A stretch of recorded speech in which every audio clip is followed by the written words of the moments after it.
చేసి చంపేశారు.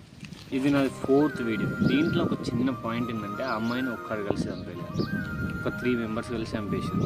ఆడు పోలీస్ హెడ్ క్వార్టర్స్లో ఉండేటోడు, ఆల్మోస్ట్ కానిస్టేబుల్ అనుకుంటా. వాడు ఎర్రి పుగ్గాడు.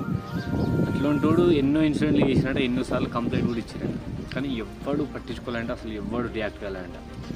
అని అట్లా వదిలేసారు. ఇప్పుడు ఒక అమ్మాయి ప్రాణం బలి తీసుకున్నాడు. 3 కలిసి రేప్ చేసి చంపేశారంట. కానీ వీడు ఏమంటాడంటే, నేను ఒక్కనే చేసేసిన, నన్ను ఒక్కరిని చంపేయండి అది అని ముందుకు పోయి ఉంటుంది కదా, అట్లా షో దిగుతున్నాడు. అట్లాంటి రోజుని తీసుకొచ్చి రోడ్ని తీసుకొచ్చి నరికి పరదింక అయిపోతుంది కదా. ఇంకా ఎందుకు ఆలోచిస్తున్నారు? ఇలాంటి చట్టం రావాలి.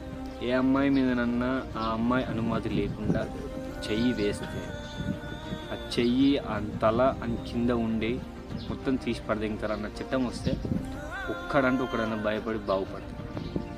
ఇంకో అమ్మాయిని